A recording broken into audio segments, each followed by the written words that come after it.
जो नतीजा election commission का है, नतीजे और फैसले का बड़ा अंतर है। फैसला हमारे पक्ष में और नतीजा उनके पक्ष में।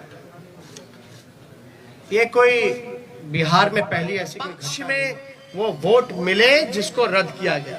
और ध्यान से, आरा वाला भी पोस्टल बैलेट का ही बक्सा था रात का, तो एक जगह का पकड़ाया, लेकिन रात के अंधेरे में क्या क्या खेल हुआ ये तो आंकड़ा जो है हम लोग।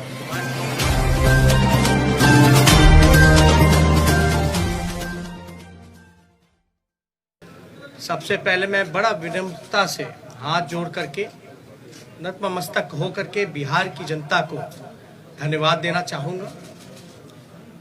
और आप सब लोग जानते हैं कि चुनाव का फैसला आया है, जनता ने अपना फैसला सुनाया है और चुनाव आयोग ने अपना नतीजा सुनाया है। जनता का फैसला महागठबंधन के पक्ष में है, चुनाव आयोग का नतीजा एनडीए के पक्ष में है। आप सब लोग ये समझ सकते हैं कि जनता का जो जनादेश है और जो नतीजा इलेक्शन कमीशन का है, नतीजे और फैसले का बड़ा अंतर है। फैसला हमारे पक्ष में और नतीजा उनके पक्ष में। ये कोई बिहार में पहली ऐसी कोई घटना नहीं है। 2015 में महागठबंधन जब बना था तो वोट जो है, जनादेश जो है, वो महागठबंधन के पक्ष में था, लेकिन चोर दरवाजे से बीजेपी सरकार में आई, जो कि बीजेपी के जनता का जो आदेश था कि बीजेपी को विपक्ष में रहना। लेकिन बिहार के मुख्यमंत्री लालच में, लोभ में या डर के कारण, या आप कह सकते हैं बीजेपी ने हाईजैक कर लिया। बीजेपी की सरकार रही, कहा जाता है डबल इंजन की सरकार, लेकिन पूरे चुनाव में हम लोगों ने जो सही मुद्दा था, जो जनता का मुद्दा था, चाहे सरकारी नौकरी रोजगार के सवाल पे, गरीबी, भूखमरी, पलायन, मजदूर, किसान, शिक्षा, चिकित्सा, या आप कह सकते हैं नियोजित शिक्षकों की जो समान काम समान वेतन, या स्वयं सहायता समूह के मानदेय की बात रही हो, नौकरी की बात रही हो, उसको लेकर के हम लोग बड़े सकारात्मक रूप से हम लोगों ने मुद्दा बनाया। और मुझे खुशी है कि जनता ने हम लोगों का साथ दिया और उस मुद्दे पे चर्चा हुई।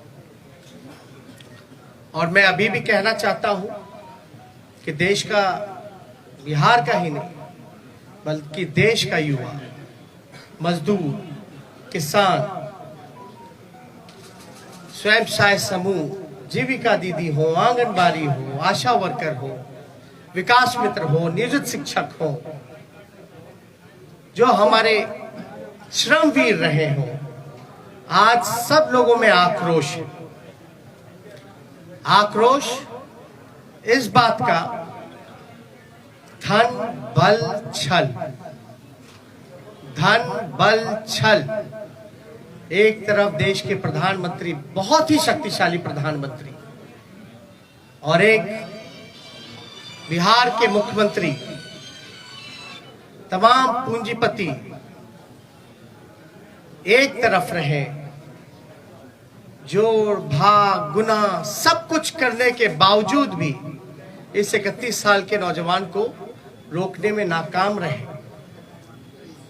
तब जाकर के जो बीजेपी का जो प्रकोष्ठ है, आप प्रकोष्ठ भली भांति समझ सकते हैं कि बीजेपी का प्रकोष्ठ कौन है। बीजेपी के प्रकोष्ठ ने जोड़ भाग गुना सब कुछ किया, फिर भी राष्ट्रीय जनता दल को सिंगल लार्जेस्ट पार्टी होने से रोक नहीं पाई।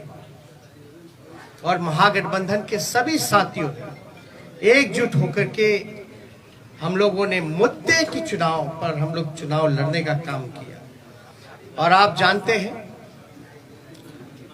कि ये मुद्दा कुछ लोगों ने असमर्थता जताई कि नौकरी नहीं दी जा सकती, जो कि डबल इंजन का चेहरा है। जो लोग बड़े बड़े दावे करते थे कि चेहरे का कमाल है कि राष्ट्रीय जनता दल को हमने कहां से कहां पहुंचा दिया, आज देखिए उनका चेहरा तीसरी नंबर पे चले गए। तीसरी नंबर पर नीतीश कुमार जी, साफ तौर पे ये समझ लें, भाजपा के लोग साफ तौर पे ये समझ लें, ये जो जनादेश है ये बदलाव का जनादेश है। अगर थोड़ी सी भी अंतरात्मा नैतिकता नीतीश कुमार जी में बची होगी तो ये जो कुर्सी पर बैठने का जो शौक है, जोड़ तोड़ भाग गुना करके जो बैठने का शौक है, कहीं ना कहीं से उनको जनता के इस फैसले का सम्मान करते हुए कुर्सी से हट जाना चाहिए। और कुछ लोग भले ही कुर्सी पर बैठे, लेकिन महागठबंधन और हम लोग जनता के दिलों में बैठे हुए हैं। जनता, बिहार की जनता हम लोगों के साथ है। और बड़ा आश्चर्य की बात है, अभी तो हम लोग धन्यवाद यात्रा भी निकालेंगे, क्योंकि हमारा स्पष्ट मानना है कि हम जीते हैं, हम हारे नहीं हैं, हम जीते हैं।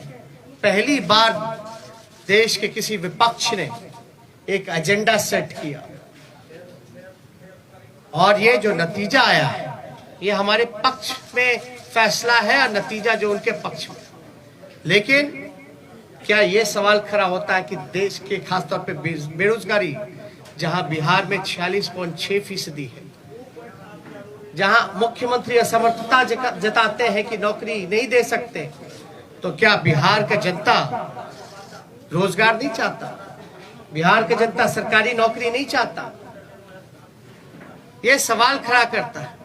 और हम लोग तो धन्यवाद यात्रा में भी जल्दी ही जाएंगे, लेकिन सरकार में अगर जो लोग छल कपट धन बल के कारण जो लोग बैठ रहे हैं, उनसे हम कहना चाहते हैं कि 4 दिन की ही चांदनी है, लेकिन अगर 19 लाख रोजगार, समान काम वेतन नियोजित शिक्षकों को, स्वयं सहायता समूह को अगर मानदेय, शिक्षा चिकित्सा अगर नहीं सुधरी जनवरी तक के महीने पर, तो हम महागठबंधन के लोग बड़ा आंदोलन करने का काम करेंगे। दूसरा पहलू, कुछ लोग बड़ा कहेंगे कि हार गए तो लोग रो रहे। नहीं, हम लोग रोने वाले लोग नहीं हैं, हम लोग संघर्ष करने वाले लोग, जनता के बीच रहने वाले लोग, सबको साथ लेकर के चलते हैं। जहां भी रहेंगे जनता की आवाज को बुलंदी से उठाते रहेंगे। लेकिन आप सब लोग देखिएगा कि आखिर कहां जोड़ तोड़ भाग गुना हुआ। तो कुछ सवाल है, हम आपको counting of postal ballot papers की प्रक्रिया बता दें। काउंटिंग पोस्टल बैलेट में एक दिन पहले ही राष्ट्रीय जनता दल के पेज से एक वीडियो जो है एक जारी किया गया था, ठीक चुनाव से पहले। उस वीडियो में साफ तौर पे दिखाया था कि रात के अंधेरे में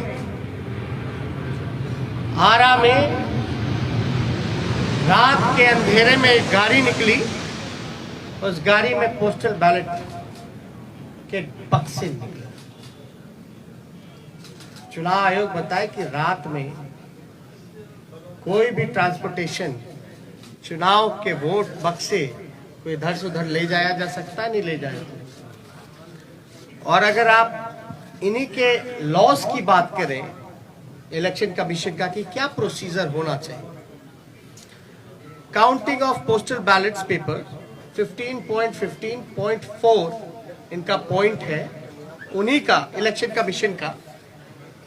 As per the requirement of Rule 54A of CE Rules 1961, the postal ballot shall be taken up for counting first at the returning officer's table. मतलब पोस्टल बैलेट की गिनती जो है उसकी प्रक्रिया पहले होनी चाहिए, साफ तौर पे इसमें लिखा है।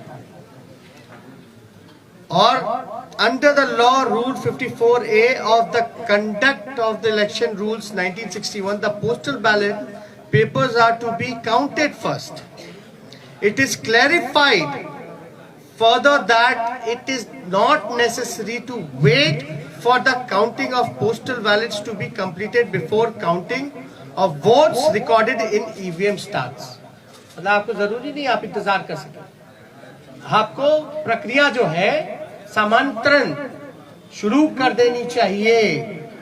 वोटों की, पोस्टल बैलेट की वोटों की गिनती पहले ही शुरू कर देनी चाहिए। ये मेरा नहीं है, ये तो चुनाव आयोग का है। After a gap of 30 minutes from the commencement of counting of postal ballot papers, the counting votes of EVM can start. और 30 मिनट के बाद आप EVM की जो प्रक्रिया है वो चालू कर सकते हैं। Counting of postal ballot papers shall be done at returning officer's table. All postal ballot papers received by returning officer should be brought before him, her.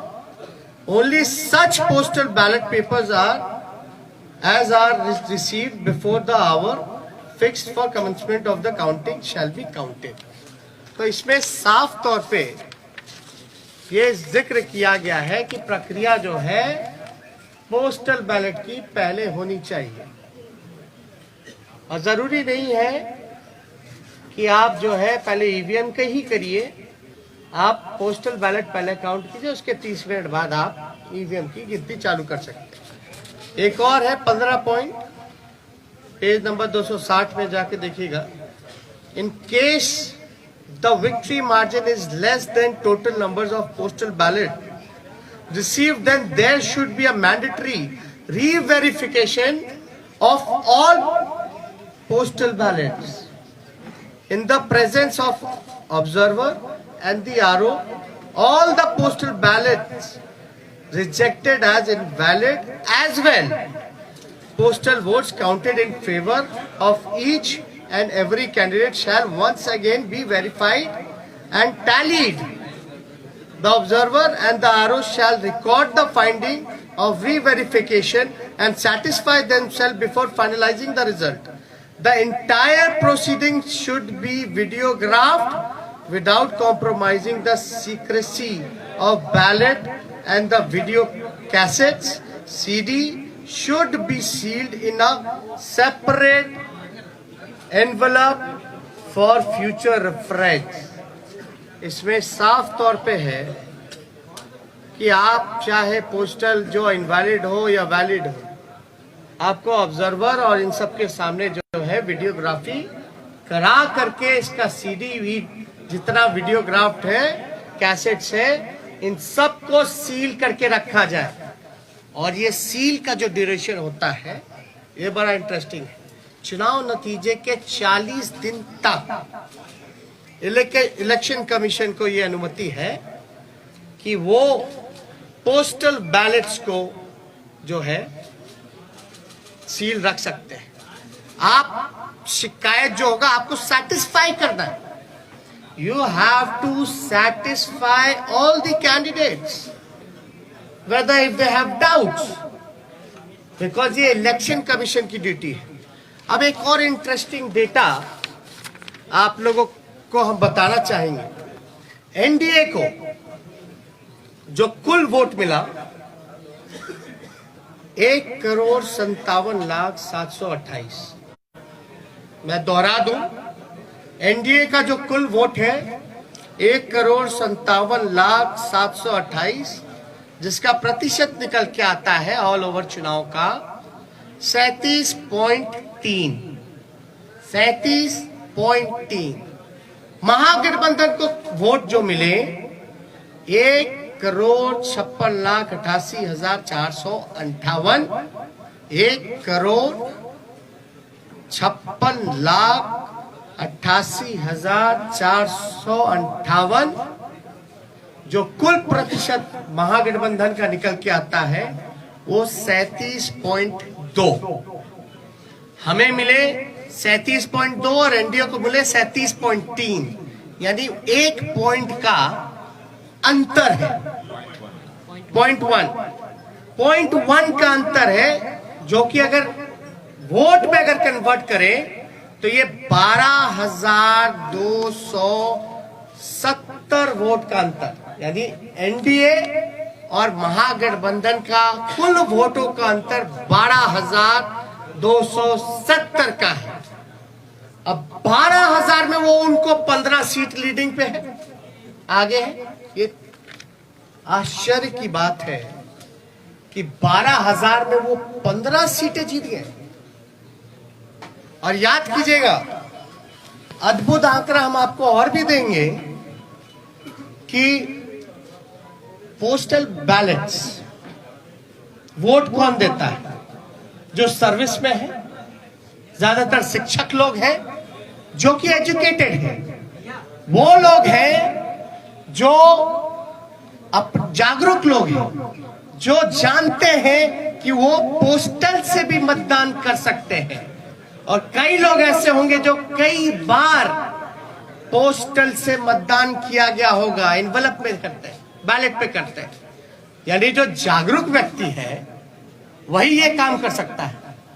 आप एक पोस्टल को आप रिजेक्ट कर देते हैं, एक रिजेक्ट समझ में आता है, 10 रिजेक्ट समझ में आता है, 50 रिजेक्ट समझ में आता है। आप 900 पोस्टल वोट रद्द कर रहे हैं, 700 पोस्टल वोट रद्द कर रहे हैं, 500 पोस्टल वोट रद्द कर रहे हैं। और रद्द हो रही है तो ये चुनाव के उम्मीदवार का जिम्मेवारी तो नहीं है। रद्द किस वजह से किया गया और इतनी बड़ी संख्या में रद्द क्यों हुआ? जब हमारे कैंडिडेट्स ने जब मांगा रिटर्न में आरओ से कि लिखित में दीजिए कि आपने रद्द क्यों किया, आरओ की जिम्मेदारी है कि वो कैंडिडेट्स को सेटिस्फाई करे जो कि हमने आपको गाइडलाइन में बताया। और किससे पूछ करके इलेक्शन कमीशन ने गिनती जो है लास्ट में पोस्टल का किया और रद्द करने का काम किया? पहले क्यों नहीं काउंटिंग कराई गई? किसके दबाव में? अगर जहां भी पोस्टल अगर बाद में काउंट हुए हैं तो हमारी मांग है, क्योंकि 40 दिन तक सील्ड रहता है, रिकॉर्डेड होने चाहिए, वीडियोग्राफी लाइए, वैलिड इनवैलिड बैलेट पेपर्स को सामने रखिए और रिकाउंटिंग कराया जाए। ये हमारे महागठबंधन लोगों की मांग है, उस पर रिकाउंटिंग कराया जाए।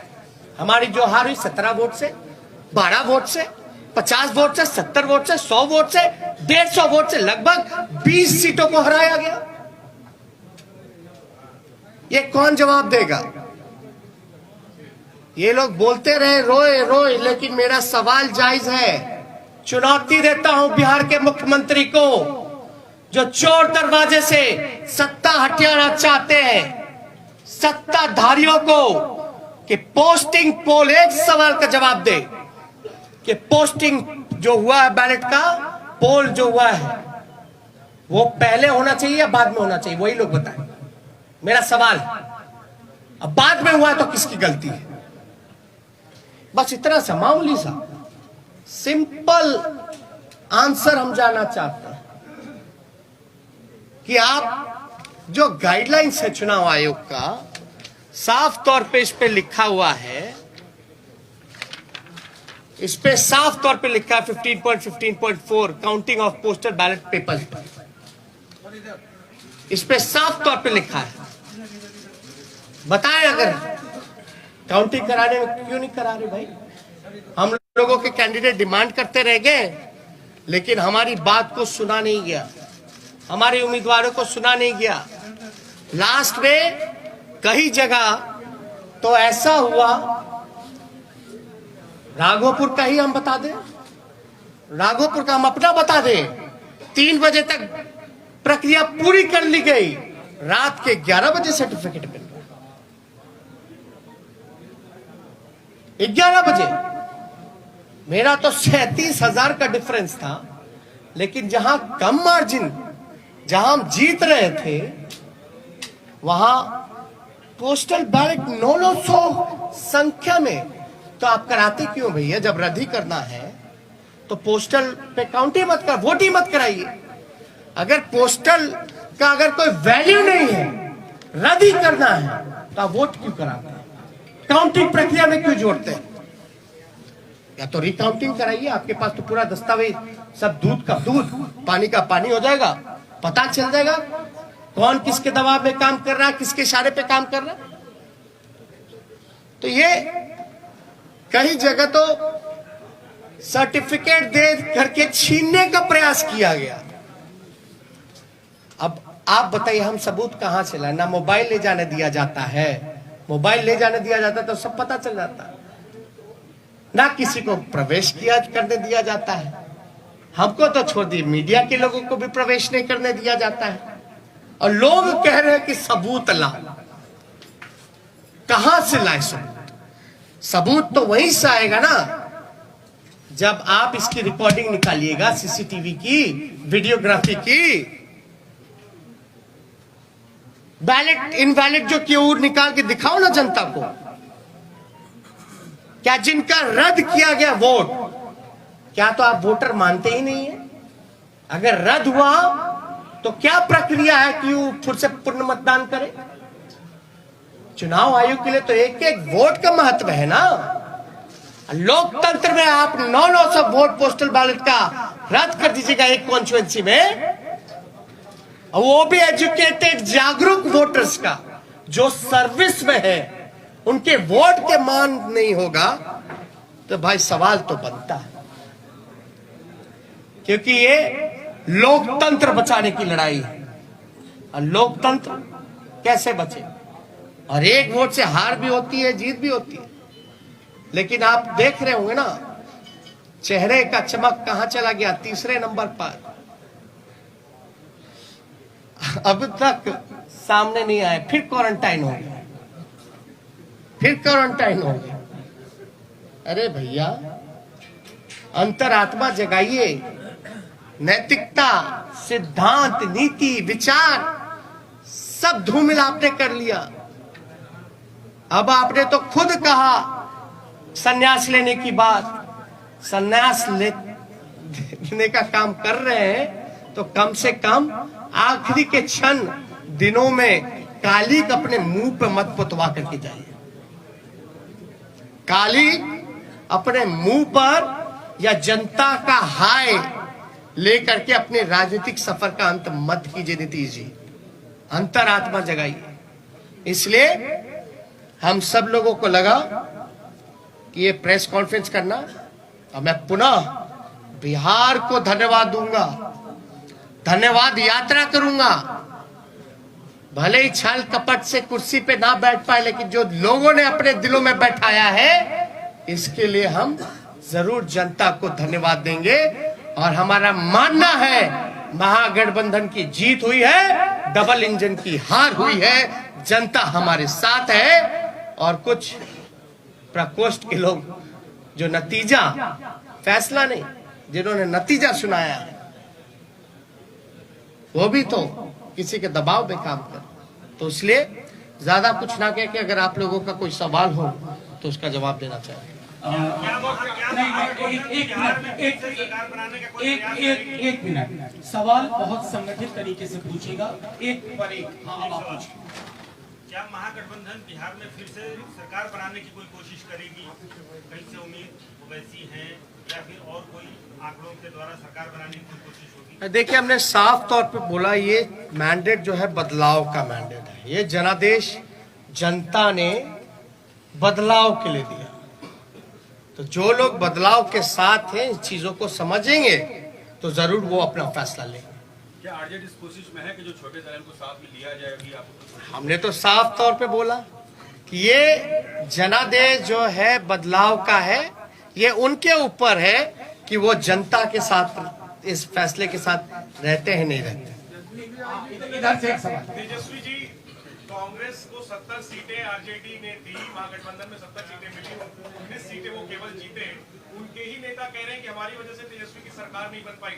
आपका क्या रिएक्शन है इस पर? क्या आपको मलाल है कि आपने कांग्रेस को 70 सीटें दे दी? पहली बात, महागठबंधन हम लोग मजबूती के साथ चुनाव लड़े, हम लोग एक दूसरे के साथ मजबूती के साथ खड़े हैं।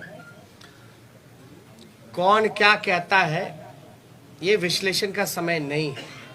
अभी जो बात है, ये समय है कि हमको जो हराने का प्रयास किया जा रहा है, जो हमने सिंपल सा सवाल पूछा है कि जो रद्द हुए हैं क्यों हुए हैं, प्रक्रिया उसकी शुरुआत की थी, अंत में आपने ये क्यों किया, आपने रिटर्न में लिख करके क्यों नहीं दिया।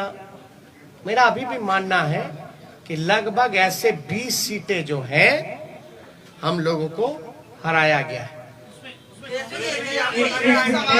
ओवैसी की पार्टी एआईएमआईएम ने एक मिनट सुनिए एक मिनट, इनका वह सवाल है, एक साथ पूछे ना। सवाल ये है कि 119 के आंकड़ों तक आपने छुआ, फिर 108 हो जाता है, फिर 110 पे उसको कर दिया जाता है। चुनाव आयोग 5 घंटे इतने में उलझा के रखता है, इसको लेकर क्या कहना है? और कहीं ना कहीं ओवैसी ने आपको जो है एक तरह से देखा जाए तो नुकसान पहुंचाया। नहीं, देखिए, किसी के पास एक तो अपने ही गाइडलाइंस का, जब हमने आरा का एक एग्जांपल दिया कि रात में आप बक्सा लेके जा रहे हो आ रहे हो, वो क्या उचित है? क्या वो गाइडलाइंस को वो चीजें फॉलो करती है? वो तो एविडेंस हुआ ना, वो तो एविडेंस है।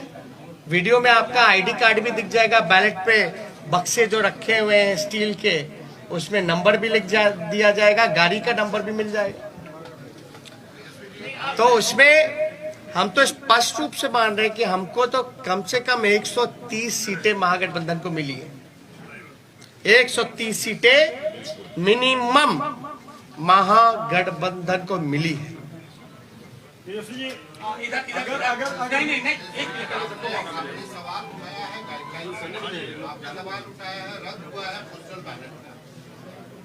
गठबंधन आज की तारीख में जब सरकार नहीं बनी है बिहार में, अभी तक फॉर्मल नहीं हुआ है, गठबंधन इलेक्शन कमीशन को डॉक में लेने के लिए, you are putting the election commission on the dock. I have been asking simple question to release, to satisfy the candidates whatever their queries has. That's it. If they will not satisfy the candidates, then we might go to the court. और sir, आपको लगता है कि Owaisi party AIMIM ने आपको बड़ा नुकसान पहुंचाया है, खासकर अगर सीमांचल की बात करें? और क्या महिला मतदाताओं का रुझान इस बार भी आपके पक्ष में नहीं आया है क्या? ये बहुत ही अच्छा सवाल। हम तो कह रहे हैं हम 130 सीट जीते हुए हैं, हम तो बहुमत में आ गए, हम तो बोल रहे हैं कहां नुकसान पहुंचाया। दूसरी बात, साइलेंट वोटर्स, ये साइलेंट वोटर्स है कि इनविजिबल वोटर्स है? और साइलेंट वोटर क्या बोल रहा है? आप लोगों को कौन बोल दिया कि साइलेंट वोटर ने एनडीए को वोट दिया? हम तो जानना चाहते हैं। तब तो साइलेंट वोटर रहा ही नहीं ना। जब प्रधानमंत्री जी साइलेंट वोटर का जिक्र कर रहे हैं, उनके पर तो लोग बड़ा वोकल होते थे, अब साइलेंट हो गए। और साइलेंट हो गए तो प्रधानमंत्री जी को कान में जाके बोल दिया गया। जब बोल ही दिया तो साइलेंट कहां रह गए? ये साइलेंट वोटर थे ही नहीं, ये साइलेंट वही है जो इनविजिबल वोटर है, जो कि बीजेपी के प्रकोष्ठ है।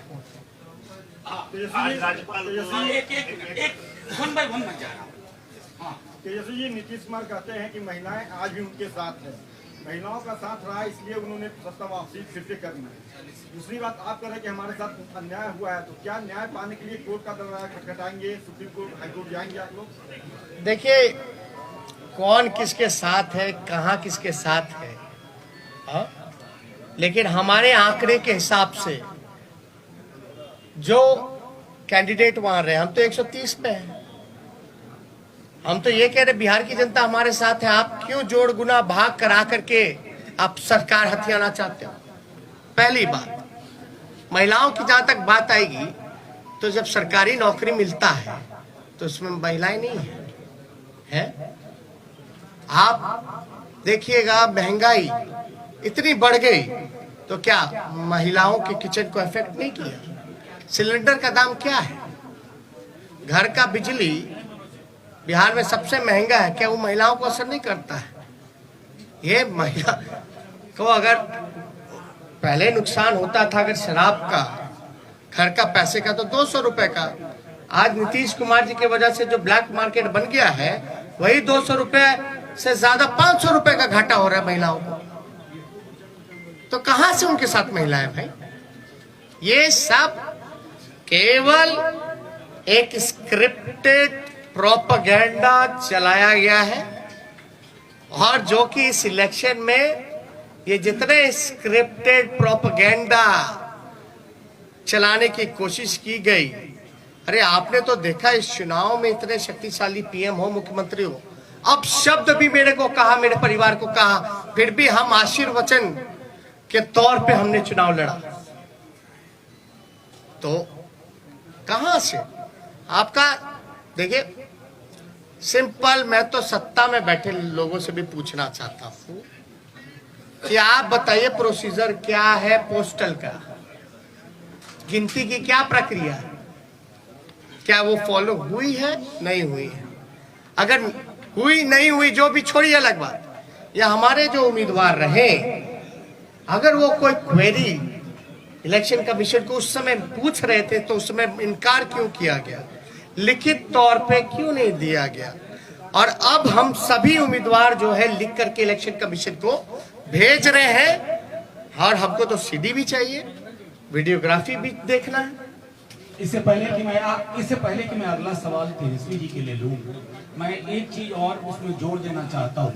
इस बार सबसे बड़ा पोस्टल बैलेट का आधार था नियोजित शिक्षकों की। बिहार सरकार और उसकी मुखिया को मालूम था कि ये पूरी की पूरी नियोजित शिक्षकों का समुदाय शिफ्ट कर गया है, इसलिए इनवैलिड करने की कोशिश हुई, और वो सब चीजें हम एविडेंस के तौर पर मांगेंगे और इनके जीते हुए लोग हारेंगे।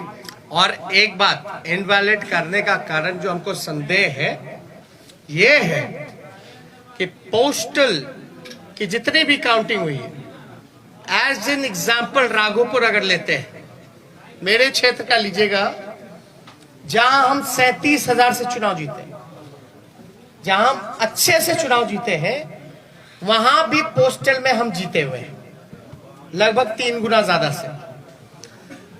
एक एग्जाम्पल अगर रूनी सैदपुर का लीजिएगा सीतामढ़ी का, तो वहां लगभग जो है 15 से 20,000 वोटों से हारे हैं, 25,000 से हारे हैं, लेकिन वो हारे हुए 15 से 20,000 क्षेत्रों में भी पोस्टल में एक तरफा हम लोग लीडिंग किए। यानी पोस्टल में जो मनोज झा जी ने कहा कि ज्यादातर पढ़े लिखे लोग शिक्षकों का, नियोजित शिक्षकों का रहा है, जिन मुद्दों के साथ हम समान काम समान वेतन दिलाने की जो बात कही थी, हमारे पक्ष में वो वोट मिले जिसको रद्द किया गया। और ध्यान से, आरा वाला भी पोस्टल बैलेट का ही बक्सा था रात का, तो एक जगह का पकड़ाया, लेकिन रात के अंधेरे में क्या क्या खेल हुआ, ये तो आंकड़ा जो है हम लोग डिमांड कर रहे हैं आयोग से। एक आखिरी सवाल। एक मिनट। अरे नहीं ऐसे वो हाथ पहले से राजभवन गए थे और उनसे जब सवाल किया गया कि विपक्ष जो आरोप लगा रहा है उस पर क्या कहना है उनका, तो उन्होंने कहा कि हमने विपक्ष को कहा है। अरे भैया भाई सुनिए, समझ गए आप। एक मिनट, गवर्नर चुनाव लड़ रहे थे क्या? नहीं, एक मिनट बात सुनिए। गवर्नर चुनाव लड़ रहे थे क्या? चुनाव कौन लड़ रहा था? कैंडिडेट। इस गाइडलाइन में क्या लिखा है इलेक्शन कमीशन का? किसको सेटिस्फाई करता है, गवर्नर को कि कैंडिडेट को? क्या वो सीडी दिखाए क्या? दे मीडिया को दे दे, अरे मीडिया को दे दे, सब देखे ना। Thank you. सीटें आपने चिन्हित की है जिसमें गड़बड़ी की गई है, उसमें आपकी कितनी है और कांग्रेस की कितनी है? वो लिस्ट हम लोग दे देंगे, उसमें कोई वो नहीं है। और अब मैं इस प्रेस कॉन्फ्रेंस की समाप्ति की घोषणा करता हूँ। शुक्रिया। क्या महागठबंधन वीआईपी और हम पार्टी के संपर्क में है? लेट से आया। हमने पहले ही इसका जवाब दे दिया है कि ये जनादेश बदलाव का है और फैसला उनको लेना है कि जनता के फैसले के साथ है कि नहीं। अपना चैनल, आपका चैनल, समाज का चैनल, देश का चैनल NB News 24/7 को आप लाइक करें, सब्सक्राइब करें और ज्यादा से ज्यादा इसकी वीडियो को शेयर करें ताकि हर खबर को मैं आप तक आसानी से पहुंचा